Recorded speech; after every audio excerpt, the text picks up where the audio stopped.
Hi, everyone. My name is Chasity Prater, and I work at Campton Elementary. I'm a K-2 MSD teacher there.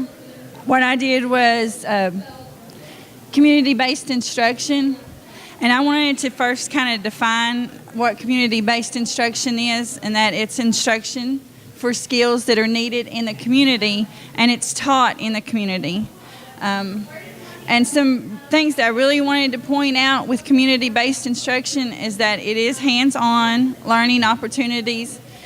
And the thing that I found is most important is that it has to be sustained and repeated instruction. Doing it one time is not, I don't think we're going to see the success that we need. So it has to be something that's repeated.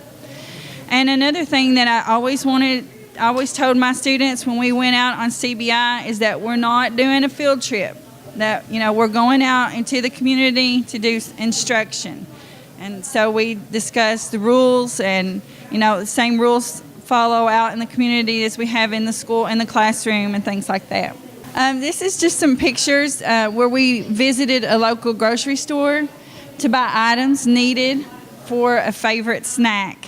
And it kind of follows the previous presentation.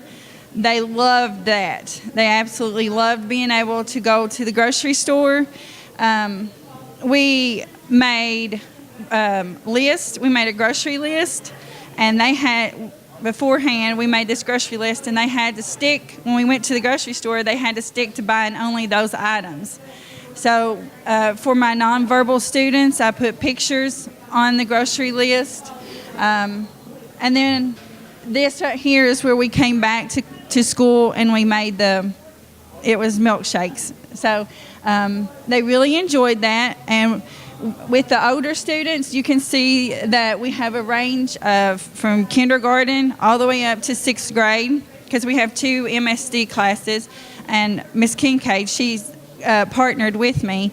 But our older students, we actually could do, math lessons where they were making inferences. They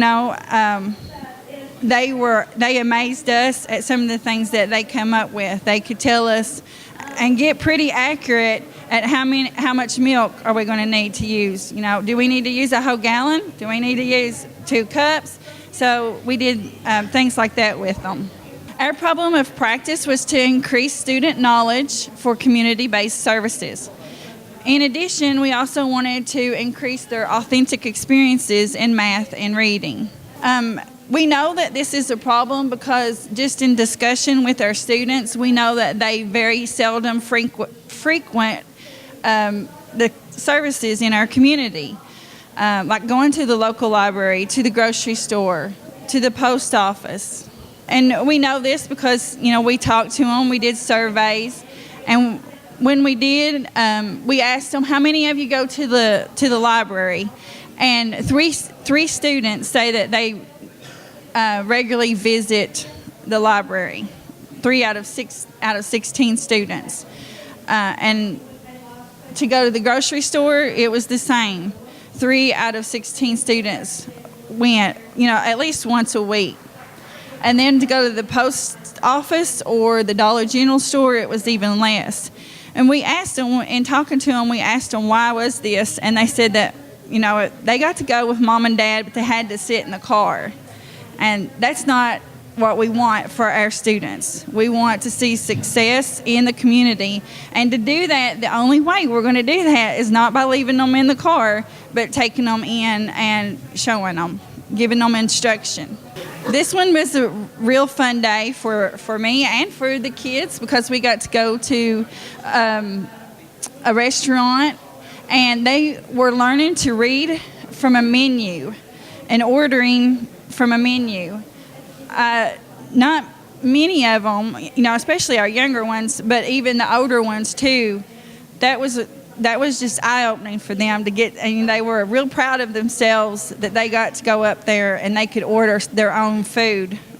And then for our nonverbal students, you can see one of them, we made little picture cards of the meals so they could choose what they wanted and show the cashier that way. We also got to go to the Dollar General store to buy Christmas gifts for family, and they learned budgeting and next dollar strategies. The strategy used to implement this problem was that we had to have transportation on a school bus to these different places. That takes money. So, what money that we got from this grant helped us to be able to do that. How will community-based instruction benefit moderate to severe disability students? They're learning to buy items here at a local Walmart that could lead to paying jobs for them as adults. They learned that to go to the library, there's services there like free books, entertainment, research that they can do. Grocery store has the ingredients they need to make meals or snacks, and that these community services will help them to obtain jobs in the future. Other things was they learned to read a menu, counting on, next dollar strategies, language and communication skills.